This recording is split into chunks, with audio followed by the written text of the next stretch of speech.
Hello, and a very warm welcome to this short pre-recorded webinar all about our offline resilience course. This webinar is intended for parents and carers of children who are about to participate in our resilience course, whether that's a 5-day version of the course, a 4-day or a 3-day version.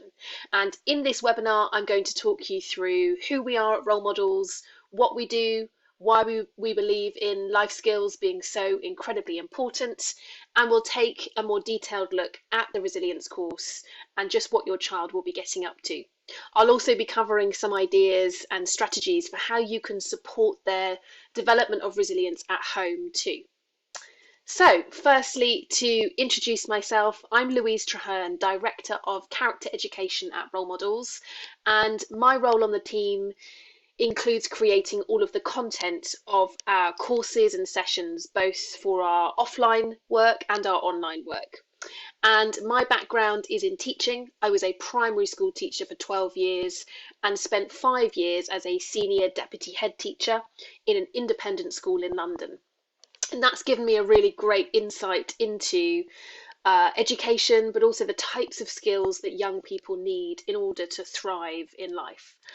I then trained in coaching, and alongside my work at Role Models, I am a qualified practicing coach, coaching adults, teenagers and children, and it's that coaching approach that I'm also bringing to the exploration of life skills in our work at Role Models. If you are watching this webinar back, as it's a recording, please do get in touch if you've got any questions about the content, about our approach. You'll see my email address here on the screen, louise@rolemodels.me.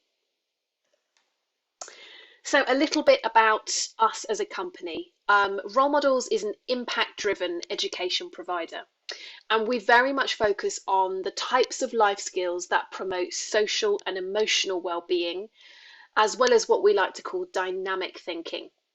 And we really believe that it's these type of life skills that help young people to thrive and become their best self. And that's really apparent for when they're at home, when they're at school, but also thinking about preparing them for their future. We like to complement traditional academic education by delivering our online and offline courses and sessions, and we provide those for children between the ages of 3 to 15 years old.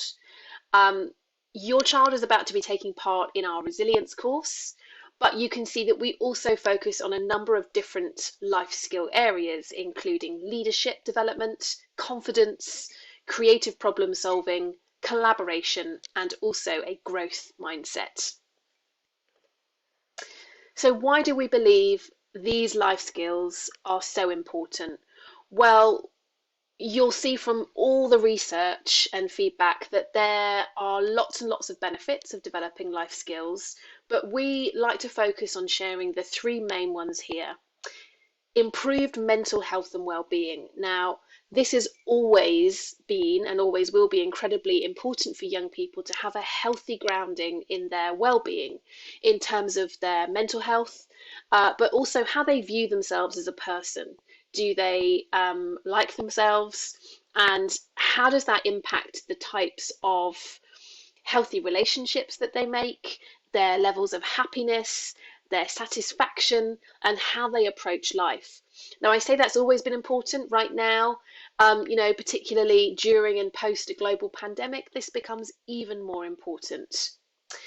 Secondly, it might seem a long way off for your child right now, but thinking about their future and how to future-proof them, we know that when it comes to the workplace and employability, that these types of skills really do matter.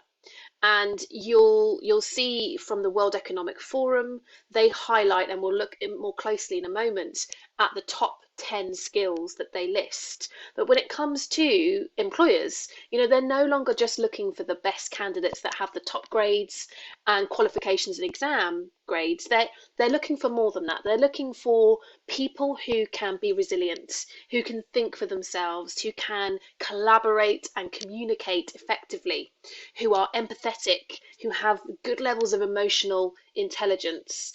So that is one way that we can absolutely future-proof them. And as well as all these developments in technology and artificial intelligence, the people skills is something that's always going to be important.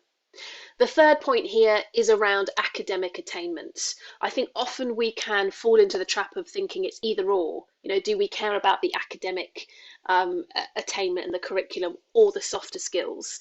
Now, there's lots of research out there that shows that by developing these types of life skills, you can positively impact your child's academic attainment. And if you think about your child in a classroom environment, taking a test, a learning environment, or an exam, if they've got the resilience to be able to adopt a positive mindset when something goes wrong, when they come up against a knockback, a setback, they make a mistake, they fail, can they learn positively from that?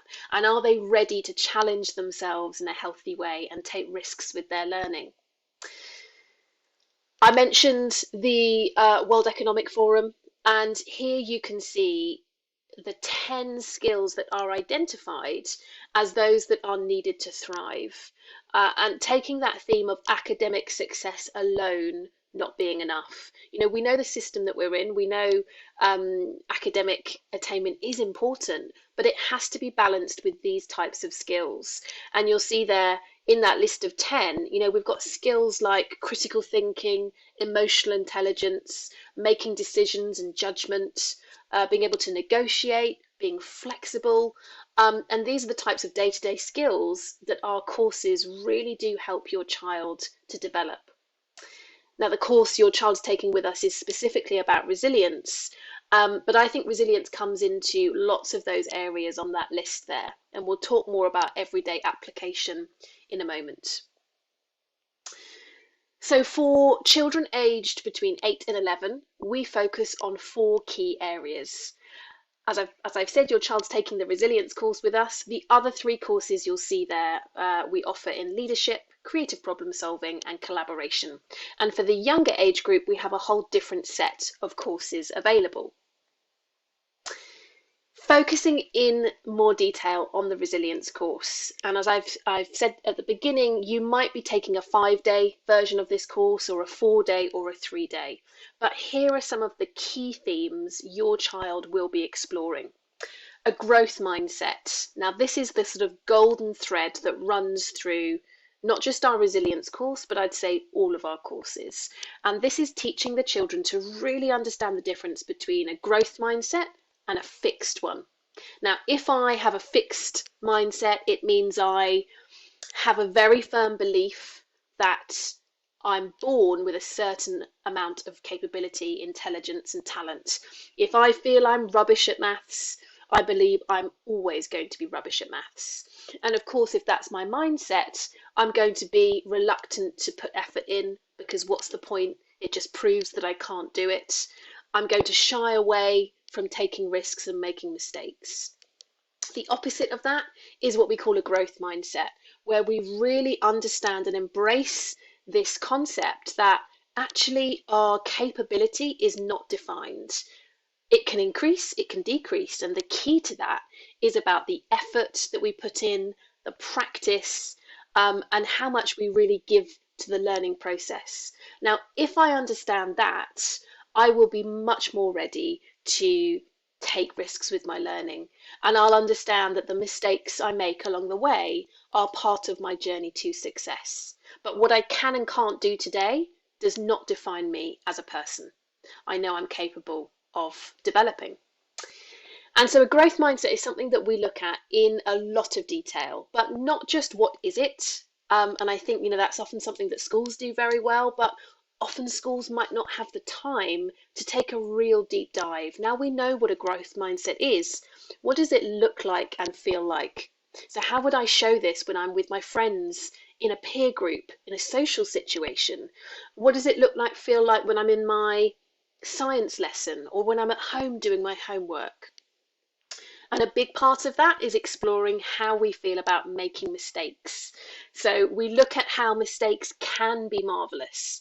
And I want to pause here and say this doesn't mean that we are encouraging your child to go out and make as many as possible. We're absolutely still striving for success. but to embrace that idea that if they do happen, we can be ready to sit back and say, actually, maybe that mistake was a really helpful thing to happen to me because it's helped me understand something on a deeper level and I've taken something positive from it. It doesn't define my self-worth because I failed or got something wrong. Comfort zone is another concept that they will explore on the course, and we literally teach the children about what the comfort zone diagram looks like. That in the middle, we all have a comfort zone where we feel comfortable, confident, safe, and we give examples of activities which are different for each of us.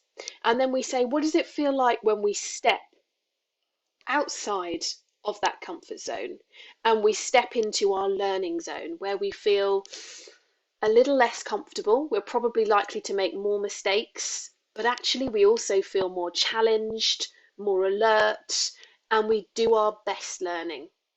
If we go beyond that, we can go into what we can call our panic zone, where we feel so uncomfortable to the point of actually feeling quite anxious. And once the children begin to understand this concept and where each activity sits for them, they can be ready to be open to the idea of why is stepping into our learning zone a good thing. The more we do that, the more we grow our comfort zone. And actually, if we only ever choose to stay inside that safe comfort zone, what's the consequence? Well, we don't learn new things, we miss out on experiences, and actually we don't get to test our capability and see what we're able to achieve.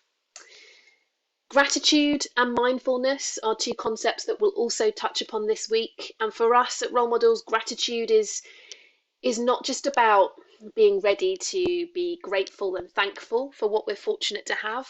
It's also about a readiness to appreciate the good, to hunt the good stuff.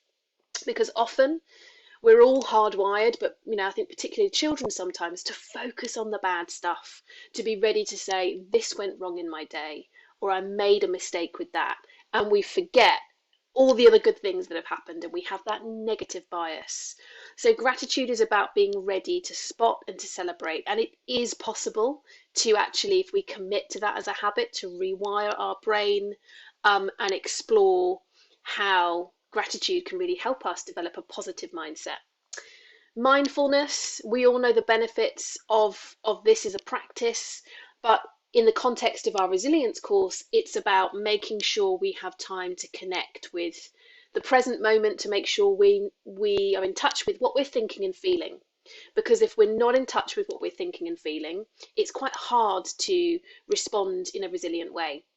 So we'll explore different mindfulness practices. And then the big concept that I think certainly from my coaching background is very powerful is to teach the children about the power of our thoughts. That, newsflash, not everything you think is a fact, and you don't have to believe everything you think. And we allow the children to listen in. What thoughts are we having? Are they helpful? Or actually sometimes can they be quite unhelpful? And we also teach them about certain traps that we can fall into with our thinking. For example, fortune telling. I'm going to fail that test next week. I know I'm going to make a mistake. I'm not going to get invited to the party. We begin to predict the future. Or another example of a trap might be mind reading. They think I'm stupid. Everyone thinks I'm boring. We can't read people's minds. And once we teach the children about listening in for these thoughts and also tell them that it's completely normal to do that, we then give them strategies. Okay, well, if that's an unhelpful thought, and what happens when you follow that thought pattern? What can we do about it? Let's check the facts. Let's step in and choose. Do we wish to continue with that thought, or can we let that one go and choose something a lot more empowering? The other thing that we touch upon is neuroplasticity and just what's going on in our brain when we make mistakes and when we try new things, and how we've got billions of neural pathways. Some are super strong, some are very weak, and some aren't even in formation yet. And we've got a particular exercise, which I'll come on to in a moment, which helps the children really understand that concept of neuroplasticity. We are really lucky to have a whole team of fantastic role models who deliver our courses. We call them our role models. And I've chosen 8 here on the screen just to show you. These won't necessarily be the same role models who will be working with your child on their course. But to give you an idea, we have lots of teachers, practicing teachers who work with us in their holidays, ex-teachers. We have lots of actors and performers, people who are interested in mental health and well-being. Lots of them have graduated from some of the top universities, have masters, and all sorts of a whole wealth of experience. But the common thread is they are passionate, energetic individuals who are great at connecting with your children. And it's through that rapport that they create that very special environment. And we always say our courses are based on active learning. So your child will be busy doing ambitious content. So it is designed to challenge them. And then the third one is serious fun. So we're more than a holiday camp. You know, there's a real challenge underneath there. And ideally, we'd like your child to have a super time. But at the end of the course, they are going to be actually thinking, feeling, and behaving differently. Now, these role models are there for you to chat to throughout the week, if that's possible. Do speak to them at drop-off and pick up, find out about how your child is getting on.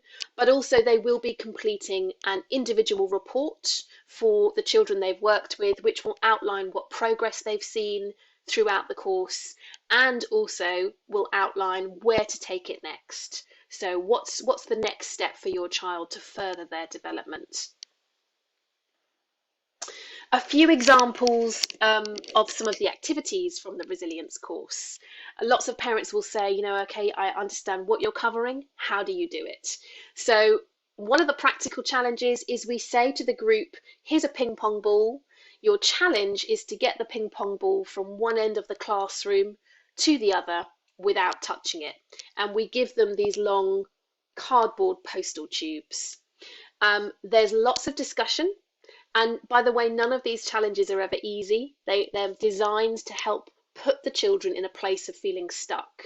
This feels impossible. How am I reacting to that feeling? And they collaborate as a group to come up with a strategy. And they usually end up putting these postal tubes together and the ping pong ball goes inside. But what's really good about this challenge is inevitably there's lots of mistakes. And it's about how we react as a team when something goes wrong. You know, do we proportion blame to that person?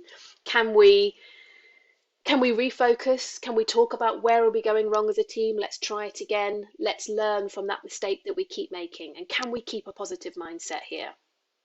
I mentioned neuroplasticity before. One activity that we get very simply to illustrate this is we say to the children, if I asked you to fold your arms, give it a go. So we do that and they say, yep, nice and easy, I don't have to think about that. And then if we undo them and we say, now fold your arms again, but this time the wrong way round. So the opposite arm is on top. So for me, my normal way is like that. So the other way is that arm on top. And the children do exactly what we do as adults. They can do it, but they're a little bit, it's a little bit harder. They have to think. And we just say to them, well, what's going on there? How can it be so much easier one way compared to the other? Straight away, the children will say, well, I don't ever do it the wrong way. And we take that and we say, absolutely. The neural pathway for the wrong way is super weak. What do you think would happen if you practice that every day for 2 weeks? They say, oh, I'd get much, much quicker at it. And it's a little bit like a light bulb moment because we say, you know, the next time you're struggling with a piece of homework or a new activity that you've never done before, think about neuroplasticity. And what your brain needs in that moment is for you to dig deep and keep going, because it's through the practice that it will be strengthening that connection. Thinking traps I've talked about. We explore 5 main thinking traps that can be really unhelpful for us to fall into. They listen out for those thoughts, and actually they do an activity where they begin to think about an empowering thought and make their own decorated card with that thought on it. Hole in the paper is a very simple challenge where we give them a piece of paper and we say, make a hole in this piece of paper big enough for every person in your team to pass through. So they have to physically get through the hole. And the hole in the piece of paper needs to remain intact. So it has to be a hole. Now, of course, if you don't know the solution to this, you might hear that and think, my goodness, it's just not possible. I have not got any idea. And again, it's about how do they respond to that. There is a solution. I will let your child see if they can tell you and explain the solution to you when they come home. And then healthy living and well-being facts, just to give you a quick insight. Every day of the course, we ask our role models to pick upon one particular fact to discuss with your children. And this is often around physical health, emotional health, and mental well-being. This is nothing to do with resilience per se, but we know that our role models are perfectly placed to inspire your children. So it might be that they spend a few minutes over lunchtime talking to them about the importance of sleep. Why is sleep so important? Or why is it important to stay hydrated? Or what's the impact of too much screen time? And often parents will say these are the exact same conversations I'm having with my child at home, yet they came home today, and when the role model has that conversation, it has really resonated with them. So do ask your child about that healthy living and well-being fact. A few ideas to share with you about how you at home can help cultivate this resilience in your child. Some of these you may have heard before, emphasizing effort rather than outcome. So what this means is rather than only focusing on the success of your child's outcome, i.e. brilliant, you got 100%, you got 10 out of 10, or you came first, is to also make sure that we are attributing our praise and our feedback to the process, to the attributes they've shown. Brilliant, you got 10 out of 10, but do you know what I'm most proud of? Is the hard work and commitment you showed practicing every evening for that test. Yes, I'm proud about the outcome, but it was more about your effort and your process. Because if we only ever highlight the outcome, of course, that's all that our children begin to care about. And it can breed somewhat of a perfectionist tendency. Whereas if they hear this feedback based on my grit, my resilience, my effort, my commitment, they understand that all those things are important too. Modeling and sharing our own examples, always powerful when it comes to our own mindset. So do our children see us being ready to kind of pick ourselves up when something goes wrong? And also with mistakes. If we want to breed this culture that mistakes are okay, we have to find ways to model that ourselves. Let's talk about the mistakes we've all made this week.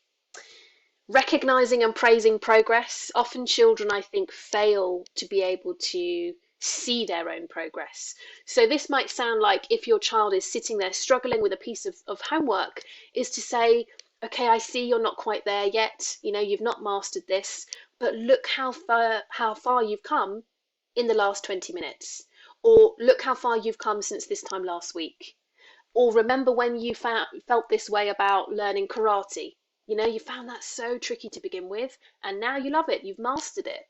But let's use that same resilience that you used back then. So remember when is a very powerful phrase, and also just being ready to show them how much further the little steps that they've already taken. Letting them struggle and fail is probably the hardest one as a parent, but I think if we truly want them to become resilient, we have to be ready to allow them to apply it.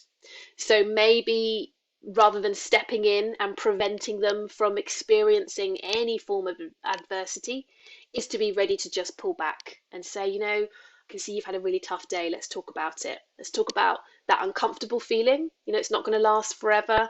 And I know that you can cope with this, because those experiences really do give our children the confidence and the self-belief that, wow, okay, if that happens again, I now know I can cope with that. Encouraging them to step outside of their comfort zone. Now you know that they're covering this on their resilience course. It can be a great thing to remind them about when they're feeling nervous and anxious about something, is to just say, do you know what, I hear you, and I think this might be down to the fact that that activity you're doing tomorrow sounds like it's going to take you outside of your comfort zone.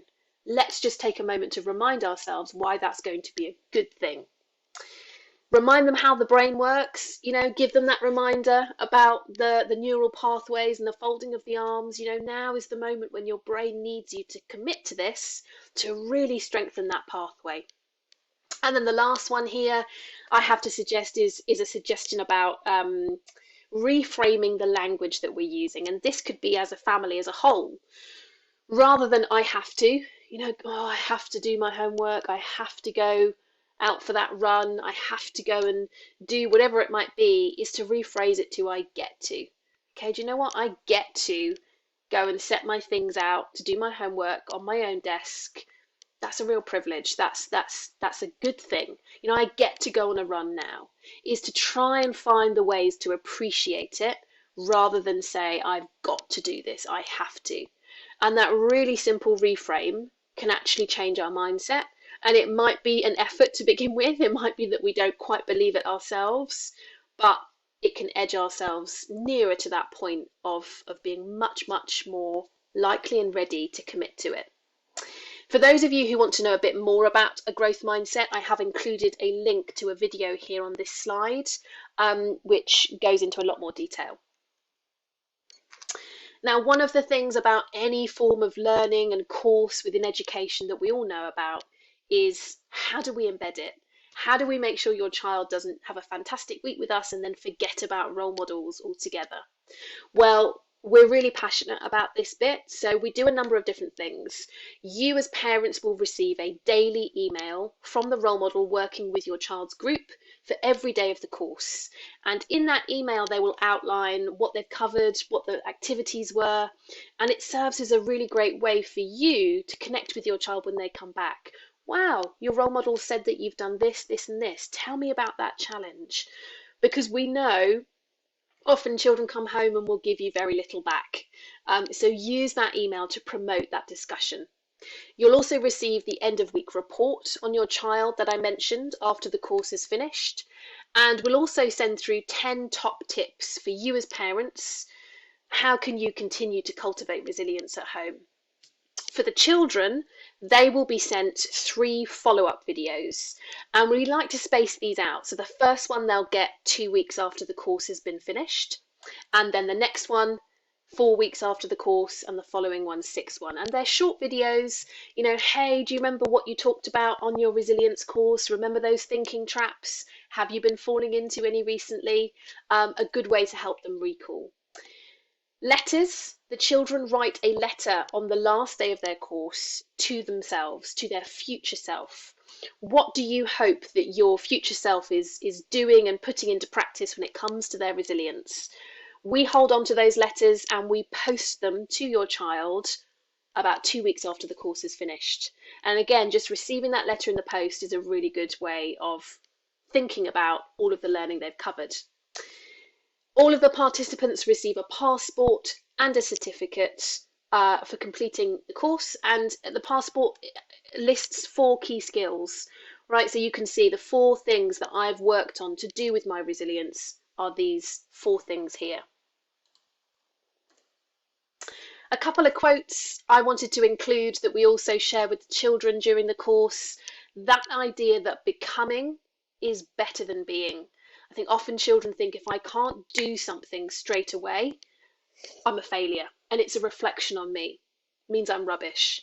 Whereas actually if we can get them to change their mindset on this and see it as the becoming is the satisfying part. If we could do everything first time, it would take away that satisfaction, that learning journey, which is the real golden part. And then this idea that the worst mistake anyone can make is actually being too afraid to make one. If that's our mindset, look at what we miss out on. I've included handout for parents, so you will receive a handout which lists some vocabulary, some phrases that you can say to your child that are designed to really help them develop this growth mindset. So keep a lookout for those. You'll receive those on email. And then lastly, a few books to recommend to you too. These books are great for developing resilience, gratitude, dealing with worries and anxieties. So do take a little look at each of them. I've included links too, so when you receive these slides, you'll be able to click through to find out a little bit more about them. But yeah, I'd say these books, most of them are suitable for around about age 8 to 9 upwards, and focus on different things. So this one's more of a gratitude, more of a mindset one here. This one, Outsmarting Worry, is obviously about anxious feelings and dealing with anxiety and worry. And this one here, Matthew Said, is great for general resilience and a growth mindset. And then finally, some course specific information. We run this resilience course in lots of different venues, different locations at different times. So do please read your pre-course email that will have that specific information in. You will by now, I'm sure, have also already filled in the pre-course form. You're prompted to do that when you make your booking. If we haven't had those details, we will reach out to you and make sure we have them before the course takes place. The hours are from 10 till 3 each day, and we do ask that the children bring along their own lunch, which is nut-free, and that they also include a water bottle for the day. And then depending on what time of year the course is taking place for your child, make sure they've got suitable clothing, whether that's a coat, a hat, or sun cream. And drop off and pick up. Again, look very carefully at your pre-course email, which will give you more specific information. But we do ask that parents and carers do drop off their children and leave them with us for the day rather than remaining on site. Obviously, our course is all about resilience and confidence, so we want to give them that experience. But the role models are there for you to talk to at the beginning of the day and at the end of the day when you pick up too. So I hope this webinar has helped give you some context to the course and what we do more generally.